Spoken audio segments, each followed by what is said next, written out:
تبارك الذي بيده الملك وهو على كل شيء قدير،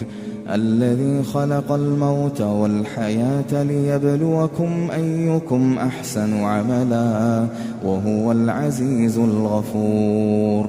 الذي خلق 7 سماوات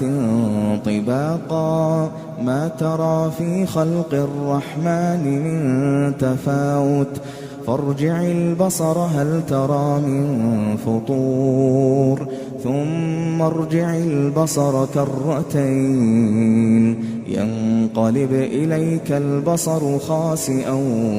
وهو حسير، ولقد زينا السماء الدنيا بمصابيح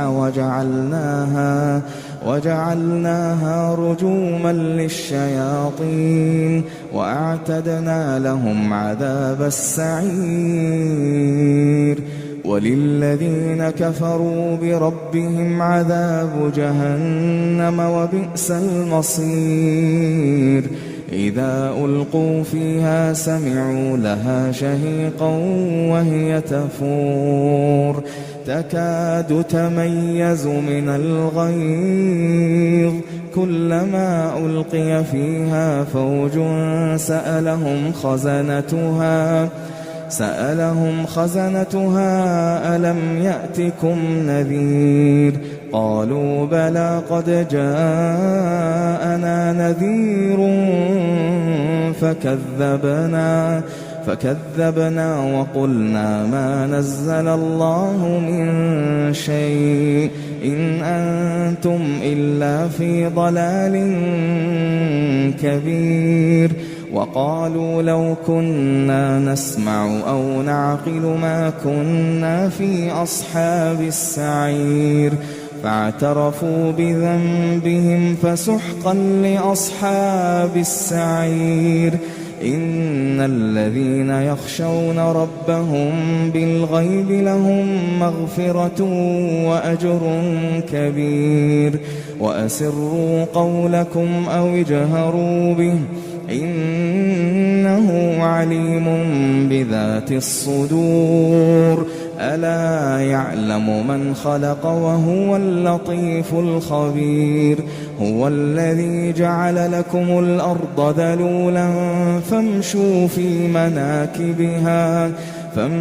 في مناكبها وكلوا من رزقه وإليه النشور، أأمنتم من في السماء أن يخسف بكم الأرض فإذا هي تمور، أم أمنتم من في السماء أن يرسل عليكم حاصبا فستعلمون كيف نذير، ولقد كذب الذين من قبلهم فكيف كان نكير، أولم يروا إلى الطير فوقهم صافات